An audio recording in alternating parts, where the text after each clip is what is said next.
মরার পরে রে বাজার আর কোনো ইবাদতের সুযোগ নাই, আর কোনো বন্দেগীর সুযোগ নাই। মরার পরে আপনি দুনিয়ার জমিন থেকে যে আমলগুলি করে যাবেন, যে কাজগুলি করে যাবেন, ওই কাজগুলির ফল আপনি কবরের মধ্যে বৈশা বৈশা পাবেন। ঠিক কিনা বলি? আমার আল্লাহ তাআলাকে যদি বলে মালিক,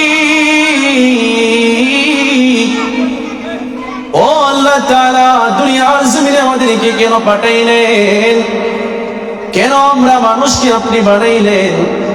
আমার আল্লাহ তাআলা বড় চমৎকার ভাবে জবাব দিবেন। আমার আল্লাহ তাআলা কয়, ওয়ামা খালাকতুল জিন্না ওয়াল ইনসা ইল্লা লিয়াবুদুন।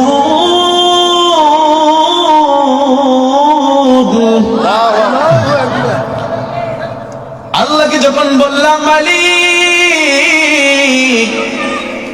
আমরা কেন আপনি বানাইলেন, আমার আল্লাহ তাআলা কয়, মানুষ তোমাদেরকে আমি বানাইলাম, জিন জাতিকে আমি আল্লাহ তাআলা বানাইলাম আর কোন কাজের জন্য নয়। ইল্লা লিয়াবুদুন হরফে ইস্তিসনা দিয়ে আমার আল্লাহ তাআলা একটা কাজকে নির্দেশনা দিয়েছেন, চিহ্নিত করেছেন।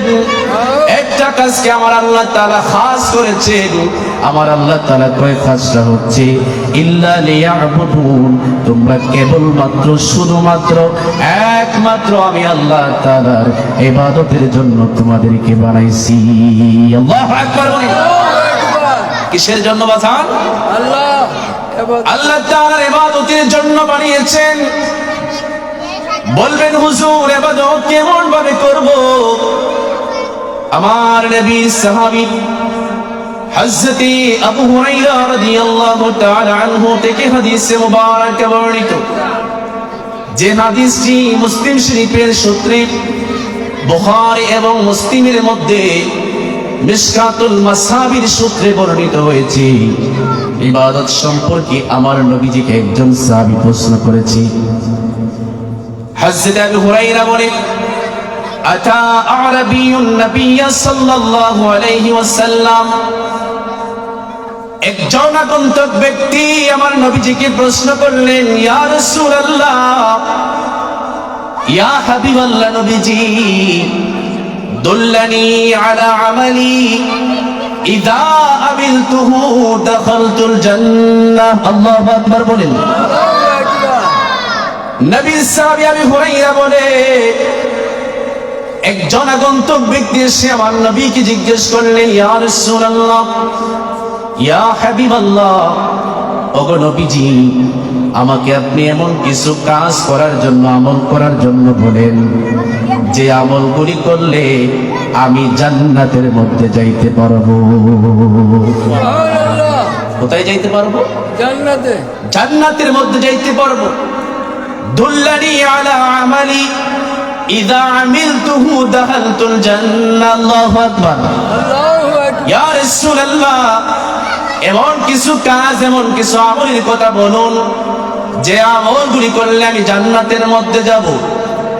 নবীজি আমার তখন আমল দিচ্ছেন জান্নাতে আমল। রে মুসলমান, আজকে আমরা ইমানদার হয়েছি কথা সত্য, কিন্তু আমলের ঘাটতি আমরা জীবনে আছে কিনা নাই? দুই হাত ধরে বলা আছে কিনা নাই? ওই ব্যক্তি যখন বললেন, ইয়া রাসূলুল্লাহ, ইয়া হাবিবাল্লাহ নবীজি, আমাকে জান্নাতের আমল সম্পর্কে একটু বলেন, নির্দেশনা দেন। নবী আমার কয়, ওয়ালা তা'বুদুল্লাহ। আল্লাহু আকবার।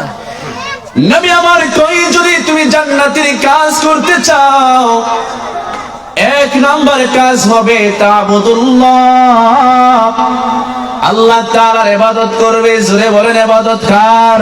আল্লাহ তাআলা। আর জোরে বলেন না ইবাদত কার? আল্লাহ। নবী বললেন দুই নম্বরে, ওয়ালা তুশরিকু বিহি শাইয়্যা, আমার আল্লাহ তাআলার সাথে কোনো কিছু শরীক করতে পারবে না। আমার আল্লাহ তাআলার কোনো শরীক আছে নাকি? নাই। আল্লাহ কয়জন? আর জোরে বলেন কয়জন? নবী আমার বললেন, রে প্রশ্নকারী ব্যক্তি, জান্নাতের মধ্যে যদি তুমি প্রবেশ করতে চাও, এক নম্বরে হলো তা'বুদুল্লাহ, আল্লাহ তাআলার ইবাদত করবে। দুই নম্বরে হলো ওয়ালা তুশরিকু বিহি শাইয়্যা, আমার আল্লাহর সাথে কোনো কিছুর শরীক করা যাবে না। সুবহানাল্লাহ। তিন নম্বরে আমার নবী বললেন ওয়া তুকিমুস সালাতাল মাকতুবাত, নবীজি বললেন যদি তুমি জান্নাতের মধ্যে যাইতে চাও, তিন নম্বরে যে আমলটা করতে হবে ওই আমলটা হলো তোমাকে অবশ্যই 5 ওয়াক্ত নামাজ পড়তে হবে।